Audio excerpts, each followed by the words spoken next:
لكل ولي امر تعبان من اللي فات والرياضه معاه ما بقتش خد وهات. تعالوا مع بعض هنظبط الرياضيات. الصف الرابع الابتدائي في الوحده 13 كان بس بيكلمنا عن التمثيل البياني باستخدام القطاعات الدائريه. هي بس دايره، وعايز يقول له ان الدايره دي لو احنا هنقسمها اربع ارباع يا حبيبي هيبقى الربع بكام؟ اكنهم متعامدان، والمتعامدان بيعمل لي اربع زوايا قائمه وكل واحده فيهم بتسعين، كل واحده بتسعين، فلو جمعت فهتطلع 360 درجه.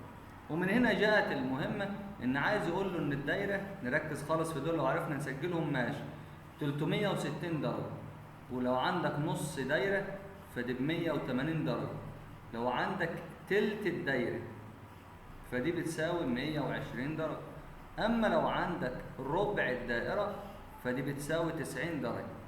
لو عندك بقى سدس معناها إنها تقسم ال 360 على الستة ودي هتبقى ب60. طب لو معاك واحد على ال 12 معناها 360 على ال 12، وفي كل مرة بنزل الزيرو. 36 على ال 12 فيها التلاتة. دي الولد بيستفاد منها لو أنت عندك ساعة، الساعة دي متقسمة على 12 جزء، كل جزء والتاني ب10. يعني لو هي الساعة مثلا عندي 3 فدي كم جزء؟ جزء 2 3، 3 في 3 في 30 تطلع ب90. حتة تاني لو انت الساعة بتاعتك مثلا واقفة عند، وليكن عند الستة، نرسم ساعة تاني في ثواني كده وهنوقفها عند الساعة 9:15، هيكون قياسها كام يا شباب؟ قياسها 180 درجة. خدنا طبعا رسم الزاوية هناك، مش هنعيد تاني على كل الكلمات دول، بس محتاج منك تبقى عارف الرسومات البيانية. هشوف كده يا أستاذ بيقول لي إيه بالظبط في الرسمة بتاعتي.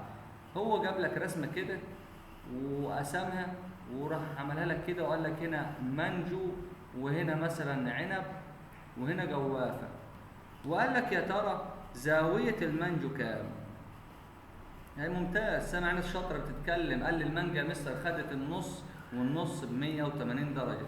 يا ترى الكسر الاعتيادي تبع العنب هيكون كام؟ العنب يا مستر واخد ربع، كسر اعتيادي يعني بسط مقام هكتب له ربع. طب يا ترى لو قال لك كسر عشري للجوافة هتقول له كام؟ ايوه يا مستر الجوافة دي ربع، والربع في كسر عشري كم؟ 25 جزءا من 100. لو قال لك ان دول 200 طالب، طيب كم واحد بيحب المانجا؟ النص يعني 100، وبقى على دول 100 يعني ده تاخد 50 ودي 50. دي كده اهم الحاجات اللي ممكن تتكرر معايا. اهم حاجه تكون عارف ان الكل 360، النص 180، الربع 90، السدس 60، والواحد على 12 ب 30 درجه. الكسر اعتيادي بسط مقام، الكسر العشري فيه جزء من 10. وبكده بفضل الله هنكون انتهينا من شرح ومراجعه منهج رابعه ابتدائي كله. لاي ولي امر كان محتار، انتوا كده اتحولتوا لشطار تقدر تساعد ابنك او بنتك، لانك الرقيب الاول والمساعد الاول مع المستر علشان توصل بابنك لاعلى الدرجات باذن الله تعالى. اتمنى اكون فدتكم ولو جزء بسيط، والسلام عليكم ورحمه الله وبركاته.